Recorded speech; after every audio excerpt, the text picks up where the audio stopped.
नमस्कार शिक्षक छात्रियों, आपका स्वागत है मेरा YouTube चैनल पे। इस चैनल के माध्यम से दीक्षा पर उपलब्ध जितने भी कोर्सेस हैं सबका विश्लेषण पूर्वक अध्ययन मैं कराता हूं। तो चैनल पे आप नए हैं तो चैनल को ज़रूर से ज़रूर सब्सक्राइब कर लें। साथियों, आज हम लोग सीखेंगे मुद्रा शिक्षण की समझ। जी हाँ, मुद्रा शिक्षण की समझ जो TPD कोर्स है दीक्षा के अंतर्गत, उसके अंतर्गत हम लोग सीखेंगे समझदारी से खरीदारी। ठीक है, इसका आकलन हम लोग सीखेंगे। जी हाँ, मुद्रा शिक्षण की समझ कोर्स के अंतर्गत समझदारी से खरीदारी का आकलन हम लोग आज सीखेंगे। तो चलिए बिना समय गवाए हम लोग आज के इस वीडियो को स्टार्ट करते हैं। विश्लेषण पूर्वक हम लोग अध्ययन करेंगे। चलिए, ये रहा पहला क्वेश्चन। पहला क्वेश्चन कहता है, कक्षा में मुद्रा की समझ की शुरुआत करने के लिए बच्चों में पहले किन अवधारणाओं की समझ होनी चाहिए? आप एक से अधिक विकल्प चुन सकते हैं। जो विकल्प हैं आपके सामने: बचत करने की समझ, संख्याओं की समझ, जमा घटा गुना भाग की समझ, खरीदारी की समझ। जी हाँ, तो इसका सही आंसर जो है आपको ध्यान देना है, समझना है। मैं बता दूं, इसका विश्लेषण पूर्वक अध्ययन इसका जो है सो संख्याओं की समझ बच्चों में होनी चाहिए। जमा घटा गुना भागा यानी जोड़ घटा गुना भागा की समझ बच्चों में होनी चाहिए। ठीक है, ये शुरुआती अवधारणा है बच्चों की। चलिए आगे बढ़ते हैं, सबमिट करते हैं। ये आंसर आपका सही हुआ। जारी रखे पर क्लिक करें। यस, दूसरा प्रश्न आ गया आपके सामने। दूसरा प्रश्न कहता है, प्राथमिक कक्षाओं में मुद्रा की समझ पर काम करना जरूरी है क्योंकि। आप एक ही विकल्प इसमें चुन सकते हैं। क्यों जरूरी है मुद्रा की समझ पर काम करना? आपके पास 3 ऑप्शन है। मुद्रा की समझ हमारे पाठ्यक्रम का एक महत्वपूर्ण हिस्सा है। मुद्रा की समझ ही बच्चों को रुपये पैसों का बेहतर इस्तेमाल करने की समझ बताती है। तीसरा है, यह बच्चों को संख्याओं और संक्रियाओं जैसे जोड़ घटा गुना भाग से परिचय कराने का एक मौका देती है। तो इसका सही आंसर जो होगा वो 2 नंबर होगा। मुद्रा की समझ ही बच्चों को रुपये पैसों का बेहतर इस्तेमाल करने की समझ बनाती है। तो चलिए इसको सबमिट करते हैं और देखते हैं आंसर हमारा सही है या गलत। जी हाँ, सही है हमारा आंसर। चलिए नेक्स्ट क्वेश्चन को हम लोग देखते हैं। जारी रखे पे क्लिक करें। देखिए तीसरा क्वेश्चन आपके सामने आ चुका है। द्वारका जी और दिलीप जी दोनों ही कक्षा 1 में पढ़ाते हैं। दोनों शिक्षकों ने अपने बच्चों का अलग अलग तरीके से सिक्कों और नोटों से परिचय करवाया। द्वारका जी ने सबसे पहले 1 रुपये के सिक्के से परिचय कराया और बच्चों को उस पर बने हर चित्र के बारे में बताया। ऐसे ही उन्होंने 2 रुपये, 5 रुपये और अंत में 10 रुपये के सिक्के के बारे में भी बच्चों को सब विस्तार से बताया। दिलीप जी ने 1, 2, 5 और 10 रुपये के सिक्के और नोट बच्चों को दिए। उसके बाद बच्चों को उन सिक्कों और नोटों के साथ खेलने की आज़ादी दी। खेलते समय दिलीप जी ने बच्चों को सिक्कों और नोटों का अवलोकन करते हुए उनके भौतिक गुणों के आधार पर उनकी तुलना और वर्गीकरण भी कराया। आपके अनुसार किस शिक्षक ने रुपये पैसों को बेहतर तरीके से परिचित कराया? तो आपके पास जो ऑप्शन है आप देख सकते हैं, 4 ऑप्शन है। सॉरी, इसका आंसर जो है देख लेंगे बाद में, ये टिक हो गया ऐसे। द्वारिका जी ने, क्योंकि उन्होंने हर एक सिक्के के बारे में विस्तार से बताया। दिलीप जी ने, क्योंकि उन्होंने बच्चों को सिक्कों और नोटों के साथ आज़ादी से खेलने का मौका दिया। तीसरा है, दिलीप जी ने, क्योंकि उन्होंने बच्चों को सिक्कों और नोटों के साथ आज़ादी से खेलने का मौका दिया। चौथा ऑप्शन है, द्वारिका जी ने, क्योंकि उन्होंने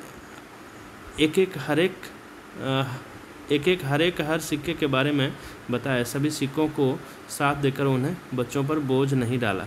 ठीक है। दिलीप जी ने, क्योंकि उन्होंने बच्चों को सभी नोटों और सिक्कों का अवलोकन, तुलना और वर्गीकरण करने का मौका दिया। तो नंबर 3 का जो सही आंसर है वो हो जाएगा ये लास्ट ऑप्शन। ठीक है, आप देखें ऑप्शन जो है 1, 2, 3, 4 ऑप्शन है, तो चौथा नंबर इसका सही होगा। चलिए सबमिट करते हैं। ये देखिए आंसर आपका सही हुआ। चलिए आगे बढ़ते हैं, जारी रखे पे क्लिक करें। चौथा नंबर क्वेश्चन आपके सामने है। जावेद जी ने कक्षा 2 के बच्चों को 25 रुपये बनाने के लिए अलग अलग नोटों और सिक्कों की पोटली पकड़ाई। बच्चों ने कुछ इस तरह से 25 रुपये बनाए। किसी बच्चे ने लिखा 10, 10, 5, किसी ने 20, 5, किसी ने 10, 10, 1, 1, 1 +2 लिखा, किसी ने 5, 5, 5, 5, 5 लिखा। आपके अनुसार जावेद जी ने ये गतिविधियाँ क्यों करवाई? आप एक ही विकल्प चुन सकते हैं इसमें। जो पहला विकल्प है किसी मूल्य को अलग अलग तरीके से जोड़ घटा करके बनाने के लिए। फिर अगला ऑप्शन है अलग अलग सिक्कों और नोटों से परिचय कराने के लिए। फिर अगला है एक ही तरीके से 25 रुपये 25 बनाने के लिए। संख्या 25 की बुनियादी समझ के लिए। तो चौथा ऑप्शन का जो आपका आंसर होगा वो ऑप्शन नंबर 1 सही होगा। किसी मूल्य को अलग अलग तरीके से जोड़ घटा करके बनाने के लिए। सबमिट करते हैं।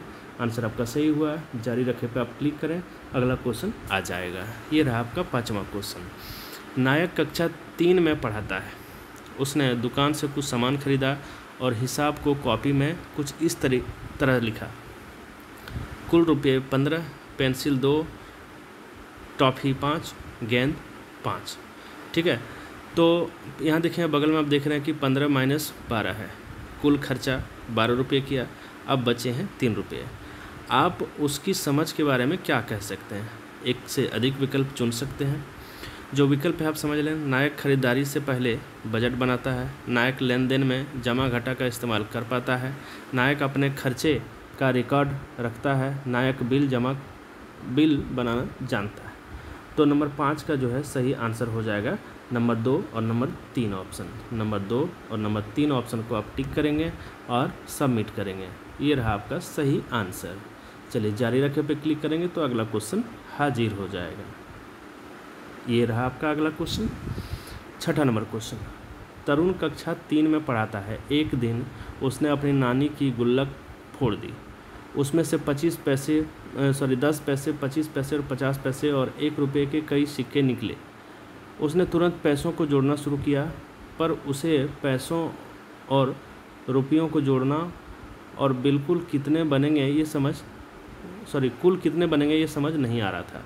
इस समस्या को सुलझाने में आप तरुण की कैसे मदद कर सकते हैं?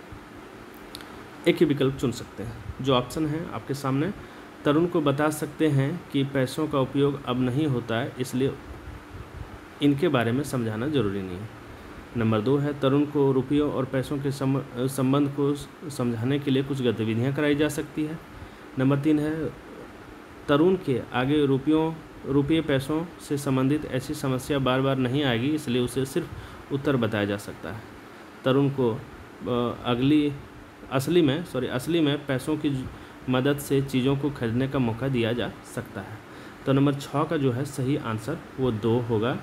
तरुण को रुपये और पैसों के संबंध को समझाने के लिए कुछ गतिविधियां कराई जा सकती है। सबमिट करें।